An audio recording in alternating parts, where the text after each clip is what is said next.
सौरभ और सानवी हॉस्पिटल में। अभी तक आपने जाना कि सानवी की मां का एक्सीडेंट हो चुका है और वो हॉस्पिटल में है। सौरभ और सानवी वहीं हॉस्पिटल में उनके साथ रुके हैं। अब आगे सौरभ और सानवी नर्स से बोलकर कैंटीन की ओर जाते हैं। सानवी का मन बहुत बेचैन सा हो रहा था। उसे कुछ समझ ही नहीं आ रहा था कि ये सब अचानक क्या हो गया।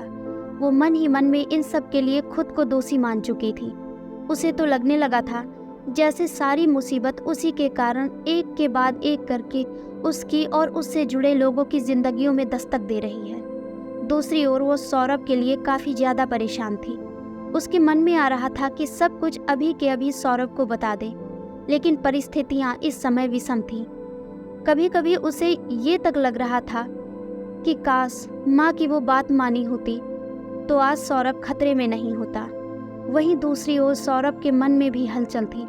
वो कुलधरा वाली बात से अभी उबर ही नहीं पाया था। बाबा की बातें उसके मन में लगातार घूम रही थी और उस कंडक्टर की भी। सौरभ बस किसी तरह अपनी शानवी को इन सब से निकालना चाहता था।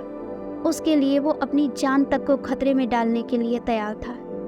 पर दोनों ने एक दूसरे की ओर देखते हुए चैन की सांस ली, क्योंकि इस वक्त वो दोनों साथ थे और सानवी को सबसे ज़्यादा सौरभ की ज़रूरत थी इस समय।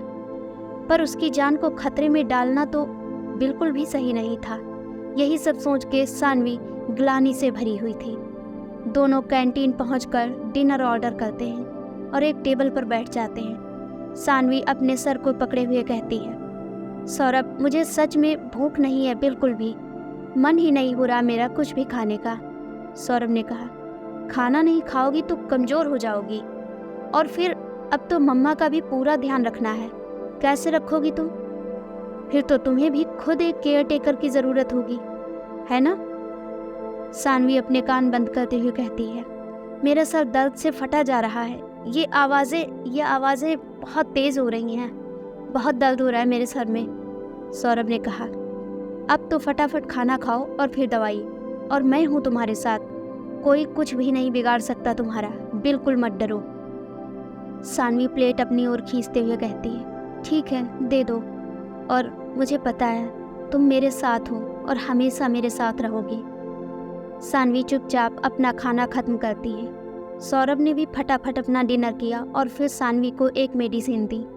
सौरभ सानवी की ओर मेडिसिन बढ़ाते हुए कहता है, लो अब जल्दी इसे ले लो और चलो चलकर थोड़ा आराम करो।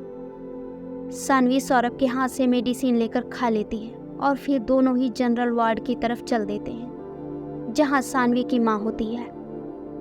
सानवी सौरभ के साथ वहीं बाहर बेंच पर बैठ जाती है और सौरभ के कंधे पर सर रख लेती है और अपनी आंखें बंद कर लेती है। आवाज़ें अब भी सानवी का पीछा नहीं छोड़ रही थी, लेकिन सानवी उन पर बिल्कुल भी ध्यान नहीं दे रही थी। अचानक सौरभ को कुछ झटके जैसे महसूस होते हैं, जैसा उसे पहले भी हो चुका है। कुछ ऐसा लग रहा था जैसे कुछ है जो उसे पीछे की ओर खींच रहा है। जैसे ही उसे महसूस हुआ कि खिंचाव का बल काफ़ी तीव्र होता जा रहा है, उसने सानवी को कसकर पकड़ लिया। सौरभ सानवी का हाथ पकड़ते हुए कहता है, सानवी मेरा हाथ कसकर पकड़े रखो प्लीज़ पूरी रात, और छोड़ना मत चाहे कुछ भी हो। सानवी भी यही चाहती थी। वो नहीं चाहती थी कि अब सौरभ एक पल के लिए भी उसकी नज़रों से दूर हो। सानवी सौरभ का हाथ और भी ज़्यादा कसकर पकड़ लेती है।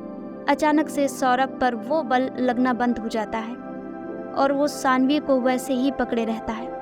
कुछ ही देर में सानवी की आंख लग गई और सौरभ भी सो चुका था।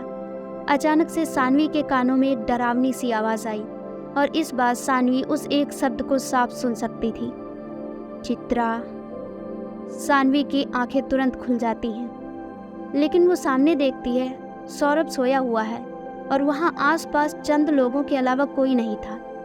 सानवी सोच में पड़ गई, लेकिन अगर इन लोगों में से किसी की शरारत थी तो उनको मेरे सपने में सुनाई देने वाले नाम के बारे में कैसे पता? और इतनी डरावनी आवाज़, ऐसी आवाज़ का शायद ही इस दुनिया में कोई इंसान होगा। खैर, सानवी ने चारों ओर देखा, थोड़ा सोच विचार किया और फिर सौरभ के कंधे पर अपना सर रख लिया। अब की बार उसने सौरभ का हाथ और कसकर पकड़ लिया और अपनी आंखें बंद करके सानवी फिर सो गई। सुबह जब दोनों जगे तो दोनों ही काफ़ी खुश थे। उनके हाथों की उंगलियां आपस में फंसी हुई थी। अभी सुबह के करीबन 5 बजे थे और जो वहाँ बाकी लोग थे वो भी फिलहाल सोए हुए थे, इसलिए दोनों वैसे ही बैठे रहे और एक दूसरे की आंखों में देखते रहे। तभी पास में ही कुछ गिरने की आवाज़ आई। एक पॉट जो कि वहीं खिड़की पर रखा हुआ था गिरकर टूट गया। लेकिन हॉस्पिटल में न कोई भीड़ थी और ना उस पॉट के पास कोई लोग और ना ही हवा। फिर वो पॉट अचानक से कैसे गिरा? खैर, उस पॉट के गिरने मात्र से ही सानवी और सौरभ का ध्यान एक दूसरे पर से हट जाता है और वो इस आवाज़ की ओर देखने लगे। तभी एक नर्स वहाँ आती है। नर्स ने कहा, देखिए, हमने पेशेंट को ऑपरेट कर दिया है। फिलहाल वो होश में नहीं है। पूरा स्टाफ है यहाँ उनकी देखभाल के लिए। आप लोग चाहे तो घर जाकर आ सकते हैं। दोनों को ही नर्स की बात ठीक लगी, इसलिए वो नर्स को बोलकर घर के लिए निकल गए। आखिर कौन सी शक्ति है जो सौरभ को सानवी के पास नहीं आने देना चाहती? क्या घर पहुंचकर सानवी और सौरभ को कुछ मिलेगा? इन सभी सवालों के जवाब जानने के लिए बने रहिए हमारे साथ और सुनते रहिए ये प्यारी सी कहानी रिश्ता पूर्व जन्म का। धन्यवाद।